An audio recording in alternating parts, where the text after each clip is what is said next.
Assalamualaikum warahmatullahi wabarakatuh. Perkenalkan, nama saya Andri Rahman. Sini saya ingin mempresentasikan hasil makalah yang saya buat, yaitu materi tentang keanekaragaman makhluk hidup dan persebarannya.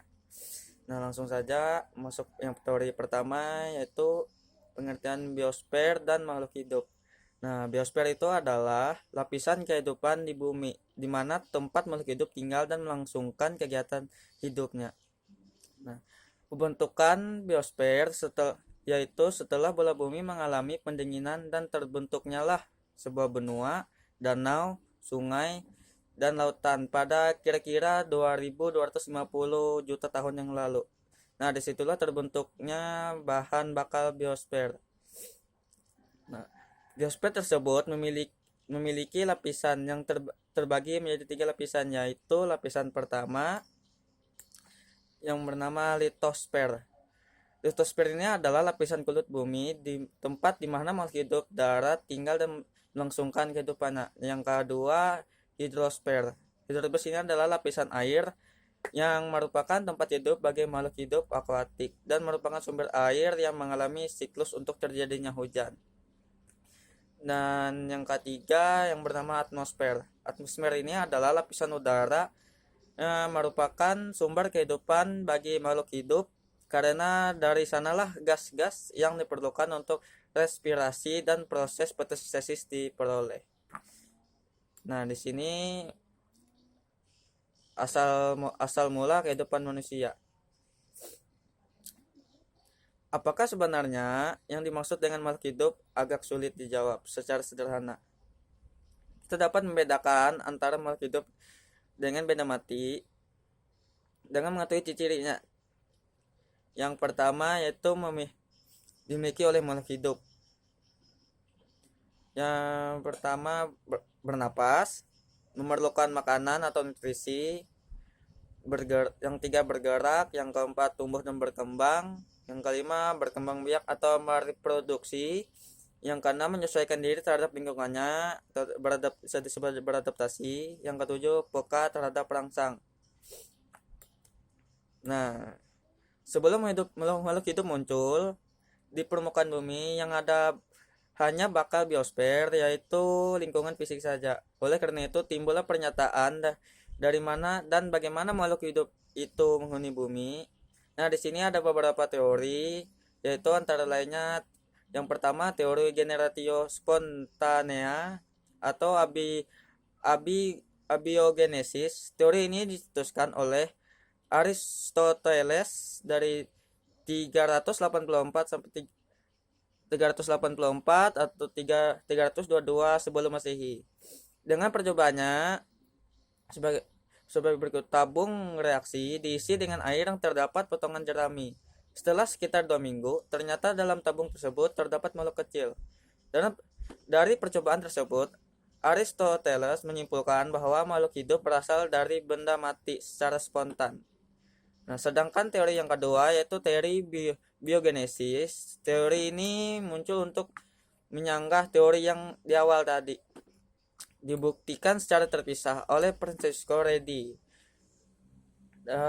dari tahun 1626 sampai 1667 Masehi dengan daging yang disimpan di dalam toples. Dan Lazzaro Spallanzani dari tahun 1729 sampai 1799 Masehi dengan air kaldu yang dimasukkan dalam botol atau tabung reaksi. Percobaan dari Spallanzani adalah tiga model yang tabung adalah sebagai berikut. Ada tiga model. Yang pertama tabung tertutup rapat, yang kedua tabung tertutup tidak terlalu rapat, dan yang ketiga terbuka. Hasilnya ternyata tabung yang pertama tidak terdapat makhluk kecil, dan yang kedua ada tetapi sedikit, dan yang ketiga banyak makhluk kecil. Dari percobaan tersebut disimpulkan bahwa makhluk hidup bukan berasal dari benda mati tetapi berasal dari makhluk hidup yang sebelumnya. Tetapi hasil percobaan itu dianggap tidak memungkinkan adanya gaya kehidupan. Maka kemudian disempurnakan oleh Louis Pasteur dengan memakai air kaldu yang dimasukkan ke dalam bejana berbentuk labu yang ditutup dan dengan diberi pipa berbentuk seperti leher angsa. Ternyata terbukti tidak terdapat makhluk kecil sehingga disimpulkan makhluk hidup berasal dari makhluk hidup yang sebelumnya atau omne vivum ex ovo omne ovum ex vivo. Nah, teori yang ketiga yaitu teori Urey. Teori ini mengatakan bahwa sebelum ada kehidupan di bumi, penuh dengan senyawa-senyawa kimia diantaranya adalah senyawa metana, amonia, gas, hidrogen, dan uap air. Keempat senyawa kimia setelah terkena aliran listrik, halilintar, dan radiasi-radiasi sinar kosmis akan terjadi reaksi-reaksi kimia yang membentuk zat hidup yang memungkinkan terjadinya makhluk hidup yang mula-mula. Teori ini diuji coba di laboratorium oleh mahasiswa Urey yang bernama Stanley Miller. Dalam percobaan Miller berhasil membuktikan bahwa apabila bunga api listrik yang berasal dari sumber listrik bertegangan tinggi diberikan ke dalam saluran yang di dalamnya mengalir campuran metana, amonia, dan gas hidrogen dan uap air, hasilnya adalah sejenis asam amino. Asam amino itu sendiri adalah komponen dari protein yang merupakan zat penting untuk membentuk protoplasma yang merupakan substansi dasar manusia atau dasar kehidupan. Nah, itu tadi pembahasan teori yang pertama. Ini teori yang kedua, siklus hidrolika dan perannya bagi kehidupan. Pengertian dari siklus hidrolika atau hidrologi merupakan konsep penggambaran pergerakan air lautan, badan air permukaan, atau bisa disebut danau, sungai, atau rawa, air tanah, atmosfer, dan biosfer, yang dapat berwujud sebagai benda cair, gas, ataupun padat.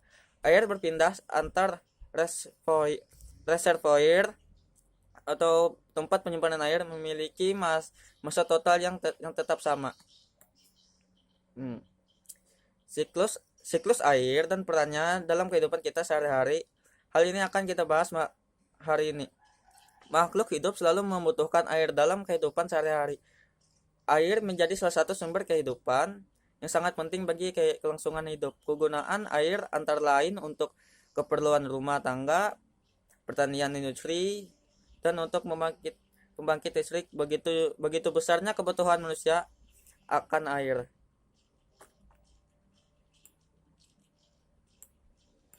Seperti yang sudah kita ketahui, air merupakan salah satu sumber kehidupan yang penting bagi makhluk hidup di bumi. Nah, dan misalkan di sini, bayangkan kalau kita tidak ada sumber air yang memadai, apa yang akan terjadi? Nah, berikut ini adalah contoh pemanfaatan air oleh makhluk hidup. Yang pertama, air diserap ke dalam tanah dan dimanfaatkan oleh tumbuhan. Yang kedua, air mengalir ke sungai dan dimanfaatkan oleh ikan, udang, dan makhluk hidup yang ada di sungai. Yang ketiga, air yang ada di dalam tanah dimanfaatkan manusia untuk minum, mencuci, mandi, dan lain-lain. Yang keempat, air berguna untuk menjaga kelembapan, suhu, dan iklim. Yang kelima, air berguna untuk pembangkit listrik. Nah, itu berapa pentingnya air bagi kehidupan makhluk hidup di bumi. Dan ini teori yang terakhir, yaitu tentang jaring-jaring kehidupan. Nah, jaring-jaring kehidupan adalah peristiwa makan dan makanan untuk memindahkan zat dari makhluk hidup yang satu kepada makhluk hidup yang lain. Jaring kehidupan yang terdiri dari rantai makanan, jari-jaring makanan. Nah, jaring-jaring kehidupan saling ketergantungan antar spesies yang berbeda jenis juga terjadi dalam peristiwa makan dan dimakan. Peristiwa makan dan dimakan menimbulkan perpindahan materi dan energi. Hal ini akan membentuk jaring-jaring.